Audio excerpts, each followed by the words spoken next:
Dembele gives it a whack and scores the goal that dispatches Liverpool from the Champions League this season.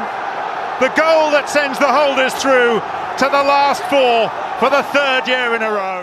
በአውሮፓ ቻምፒየንስ ሊግ ሩብ ፍጻሜ የመልስ ጨዋታዎች ፓሪስ ሰን ዠርመንና አትሌቲኮ ማድሪድ ግማሽ ፍጻሜውን ተቀላቀሉ። አንፊልድ ላይ በተካሄደው የመልስ ጨዋታ ፓሪስ ሰን ዠርመን ሊቨርፑልን 2-0 ሲያሸንፍ የወቅቱ የባሎንዶር አሸናፊ ኦስማን ዴምቤሌ በ72ኛውና 91ኛው ደቂቃው ጎሎቹን አስቆጥሯል። የአሰልጣኝ ሉዊስ ኤንሪኬ ቡድን ፓሪስ ሰን ዠርመን በደርሶ መልስ ድምር ውጤት ሊቨርፑልን 4-0 በማሸነፍ ግማሽ ፍጻሜ ደርሷል። የፈረንሳዩ ክለብ በግማሽ ፍጻሜው ከባየር ሚኒክና ሪያል ማድሪድ አሸናፊ ጋር የሚገናኝ ይሆናል። ፓሪስ ሰን ዠርመን በተከታታይ 3 የውድድር ዓመታት በአውሮፓ ቻምፒየንስ ሊግ ግማሽ ፍጻሜ በመግባት በፈረንሳይ እግር ኳስ ታሪክ የመጀመሪያው ክለብ ሆኗል። Kvaratskhelia to Barcola, who's in on goal, lays it square, and Dembele puts it in the back of the Liverpool net. The icing on the cake. Liverpool 0, Paris 2 on the night, 4-0 on aggregate. የአሰልጣኝ አርነ ስሎት ቡድን ከአውሮፓ ቻምፒየንስ ሊግ መሰናበቱን ተከትሎ የወቅቱ የፕሪሚየር ሊጉ ሻምፒዮን ሊቨርፑል የውድድር ዓመቱን ያለ ዋንጫ እንደሚያጠናቅቅ ተረጋግጧል። በጨዋታው አሰልጣኝ አርነ ስሎት ከ3 ወራት በላይ ጉዳት ላይ የሰነበተውን አሌክሳንደር ኢሳክን በወሳኙ ጨዋታ ላይ በቋሚነት ሲያሰልፉት መሐመድ ሳላህን ከተቀያሪ ወንበር አስጀምረዋል። በአንፊልዱ ፍልሚያ ሊቨርፑል በ52 በመቶ የኳስ ቁጥጥር ከ21 ሙከራዎች 5ቱ ኢላማቸውን ቢጠብቁም የመጀመሪያውን ዙር የ2-0 ሽንፈት ውጤት መቀልበስ አልቻለም። በጨዋታው 2 ጎሎችን ያስቆጠረው ፈረንሳዩ ኦስማን ዴምቤሌ የጨዋታው ኮከብ ተብሎ ተመርጧል። የሊቨርፑል አጥቂ ሁጎ ኤኪቲኬ በቀኝ እግሩ ቁርጭምጭሚቱ ላይ ባጋጠመው ጉዳት 30ኛው ደቂቃ ላይ በስትሬቸር ከሜዳ ወጥቷል። የጉዳቱ መጠን በይፋ ባይታወቅም አሰልጣኝ አርነ ስሎት ግን ጉዳቱ ቀላል አይመስለኝም ብለዋል።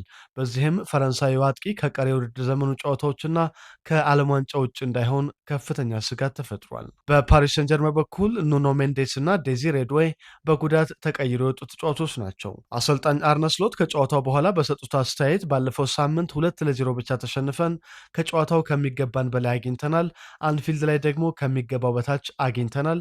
ብዙ እድሎችን ፈጥረን ማሸነፍ ቢኖርብንም የፓሪስ ሰን ዠርመን ጠንካራ መከላከል ጎል እንዳናስቆጥር አድርጎናል ብለዋል። ኦስማን ዴምቤሌ በመጀመሪያው አስደናቂ ጎሉ ለምን የባሎንዶር አሸናፊ እንደሆነ አሳይቶናል ብለዋል።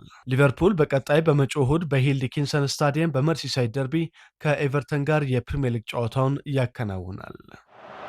They played themselves into trouble here. Lamine Yamal! Barca in front, and it just had to be him, didn't it? ዋንዳ ሜትሮፖሊታኖ ስታዲየም ላይ አትሌቲኮ ማድሪድ በባርሰሎና 2-1 ቢሸነፍም በደርሶ መልስ ድምር ውጤት 3-2 ወደ ግማሽ ፍጻሜው አልፈዋል። ላሚን ያማል በአራተኛውና ፌራን ቶሬስ በ24ኛው ደቂቃ ባስቆጠሩት ጎል ባርሰሎና ድምር ውጤቱን 2-2 አቻ ቢያደርግም 31ኛው ደቂቃ ላይ አዴሞላ ሉክማን ያስቆጠራት ጎል የአሰልጣኝ ዲዬጎ ሲሞኔ ቡድን ከ9 ዓመታት በኋላ ለመጀመሪያ ጊዜ ወደ ቻምፒየንስ ሊግ ግማሽ ፍጻሜ ወስዳለች። በመሆኑም አትሌቲኮ ማድሪድ በግማሽ ፍጻሜው የአርሰናልና ስፖርቲንግ ሊዝበንን አሸናፊ እንደሚገጥም ተረጋግጧል። Griezmann, clever ball. Llorente Lookman's arriving on the edge of the box if he can find him. He did!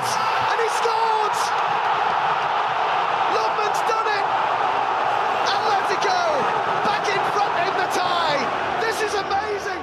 በጨዋታው የባርሰሎና የመሃል ተከላካይ ኤሪክ ጋርሲያ 79ኛው ደቂቃ ላይ አሌክሳንደር ሶርሎት ላይ በሰራው ጥፋት በቀጥታ ቀይ ካርድ ከሜዳ ተሰናብቷል። በካምፕኑ በተደረገው የመጀመሪያ ዙር የሁለቱ ቡድኖች ጨዋታ ላይ ፓው ኩባርሲ በተመሳሳይ ከባርሰሎና በቀጥታ ቀይ ካርድ መውጣቱ ይታወሳል። በጨዋታው የአሰልጣኝ ሃንዚ ፍሊክ ቡድን 70 በመቶ የኳስ ቁጥጥር ድርሻ ከ15 ሙከራዎች 8 ኢላማውን የጠበቀ የጎል ሙከራዎችና 2.3 ኤክስጂ ማስመዝገብ ችሏል። ባርሰሎና በጨዋታው አማካይ ዕድሜያቸው 24 ዓመት ከ347 ቀናት የሆኑ ተጫዋቾችን በቀዳሚነት በማሰለፍ በቻምፒየንስ ሊግ የጥሎ ማለፍ ውድድር የካታሎኒያው ክለብ በአማካይ ዕድሜ ትንሹ ቡድን ሆኖ ተመዝግቧል። 19 ዓመቱን ከመያዙ አስቀድሞ በአውሮፓ ቻምፒየንስ ሊግ 11 ጎሎችን ያስቆጠረው ላሚን ያማል የኪሊያን ኤምባፔን ሪከርድ ሰብሯል። አትሌቲኮ ማድሪድ በመጪው ቅዳሜ በኮፓ ዴል ሬይ ፍጻሜ ከሪያል ሶሲዳድ ሲገናኝ ባርሰሎና በሚቀጥለው ሳምንት ረቡዕ በላሊጋው ከሴልታ ቪጎ ካምፕ ኑ ላይ ይጫወታል። የአውሮፓ ቻምፒየንስ ሊግ ሩብ ፍጻሜ የመልስ ጨዋታዎች ዛሬ ሲቀጥሉ ኤምሬትስ ላይ አርሰናል ስፖርቲንግ ሊዝበንን ይገጥማል። ሊዝበን ላይ በተካሄደው የመጀመሪያ ዙር ጨዋታ አርሰናል በካይ ሃቨርትዝ የመጨረሻ ደቂቃ ጎል ስፖርቲንግ ሊዝበንን 1-0 ማሸነፉ ይታወሳል። በቻምፒየንስ ሊግ በ11 ተከታታይ ጨዋታዎች ያልተሸነፉት መድፈኞቹ ከሊግ ካፕ ፍጻሜ ሽንፈትና ከኤፍኤ ካፕ ስንብት በኋላ የአራትዮሽ ዋንጫ እቅዳቸውን ወደ 2 ዋንጫዎች አስተካክለው በታሪካቸው ለመጀመሪያ ጊዜ በተከታታይ 2 የውድድር ዓመታት በቻምፒየንስ ሊግ ግማሽ ፍጻሜ ለመድረስ ይጫወታሉ።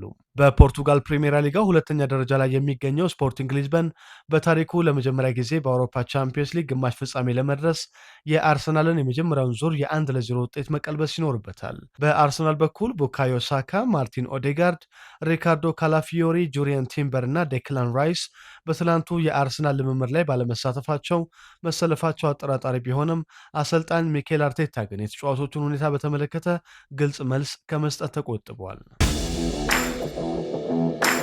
አሊያንዝ አሬና ስታዲየም ላይ ባየር ሚኒክ ከሪያል ማድሪድ ይገናኛሉ። በሳንቲያጎ በርናባው በተካሄደ ጨዋታ ባየር ሚኒክ ሪያል ማድሪድን 2-1 አሸንፎ ነበር። የሁለቱ ቡድኖች አሸናፊ በግማሽ ፍጻሜው የአምናውን የውድድሩን አሸናፊ ፓሪስ ሰን ጀርመን እንደሚገጥም ተረጋግጧል። ቡንደስሊጋውን በ12 ነጥብ ልዩነት የሚመራው ባየር ሚኒክ በአውሮፓ ቻምፒየንስ ሊግ ከ2020 ወዲህ ለመጀመሪያ ጊዜ ግማሽ ፍጻሜ ለመድረስ ይፋለማል። በስፔን ላ ሊጋ ከባርሰሎና በ9 ነጥብ የሚያንሰው የአሰልጣኝ አልቫሮ አርቤሎ ቡድን ሪያል ማድሪድ ከአውሮፓ ቻምፒየንስ ሊግ ከተሰናበተ የውድድር ዓመቱን ያለምንም ዋንጫ የሚያጠናቅቅ ይሆናል። በባየር ሚኒክ በኩል ግብ ጠባቂው ስቬን ኡልሬች እና ወጣቱ ካርል ሌንሃርት በጉዳት አይሰለፉም። ሪያል ማድሪድ ግብ ጠባቂው ቲቦ ኩርቷ እና ሮድሪጎን በጉዳት አማካዩ ኦሬሊየን ቹዋሜኒን በቅጣት በዛሬው ጨዋታ ላይ እንደማያሰልፍ ታውቋል። ወደ አጫጭር ዜናዎች ስናልፍ አሰልጣኝ አንዶኒ ኢራውላ በውድድር ዘመኑ መጨረሻ ከቦርንመዝ ጋር እንደሚለያዩ ተገለጸ። የ43 ዓመቱ አሰልጣኝ ከቦርንመዝ ጋር ያላቸው ውል ክረምት ላይ ሲጠናቀቅ ውላቸውን ላለማደስና ለመልቀቅ መወሰናቸው ታውቋል። ቦርንመዝ ስፔናዊውን አሰልጣኝ በክለቡ ለማቆየት ባለፉት 15 ወራት ድርድር ሲያደርግ ቢቆይም ሳይሳካለት ቀርቷል። ቦርንመዝ የኢፕስዊች ታውኑን አሰልጣኝ ኬራን ማኬናን የኢራውላ ተተኪ ለማድረግ እየሰሩ እንደሆነም ተዘግቧል። በ2023 ከራዮ ቫይካኖ ጋሪ ኦኔልን በመተካት ቦርንመዝን የተረከቡት አሰልጣኝ አንዶኒ ኢራኦላ ዘንድሮ ኢላይ ዘባርኔ፣ ሚሎስ ኬርኬዝ እና ዳንጎ ወታራን የመሳሰሉ ቁልፍ ተጫዋቾቻቸውን ቢያጡም በፕሪሚየር ሊጉ ባለፉት 12 ጨዋታዎች ባለመሸነፍ ክለቡን 11ኛ ደረጃ ላይ አስቀምጠውታል። የኢንተር ማያሚው አሰልጣኝ ሃቪየር ማሼራኖ በገዛ ፍቃዱ ከክለቡ ጋር መለያየቱ ይፋ ሆነ። አርጀንቲናዊ አሰልጣኝ በግል ጉዳይ ምክንያት ከ4 ወራት በፊት ለመጀመሪያ ጊዜ የኤምኤልኤስ ካፕ አሸናፊ ያደረገውን ክለብ መልቀቁ ተገልጿል። ሌላኛው አርጀንቲናዊ ጉሌርሞ ሆዮስ ማሼራኖን በመተካት ኢንተር ማያሚን በጊዜያዊነት እንደሚያሰለጥኑ ታውቋል። የቀድሞው የሊቨርፑልና ባርሰሎና ተጫዋች ሃቪየር ማሼራኖ በህዳር 2024 ነበር የኢንተር ማያሚ አሰልጣኝነት ኃላፊነትን የተረከበው። የሊዮኔል ሜሲ ቡድን ኢንተር ማያሚ በ2026 የሜጀር ሊግ ሶከር ውድድር ከ7 ጨዋታዎች 12 ነጥብ በመሰብሰብ ከመሪው ናሽቪል በ4 ነጥብ ዝቅ ብሎ 3ኛ ደረጃ ላይ ይገኛል።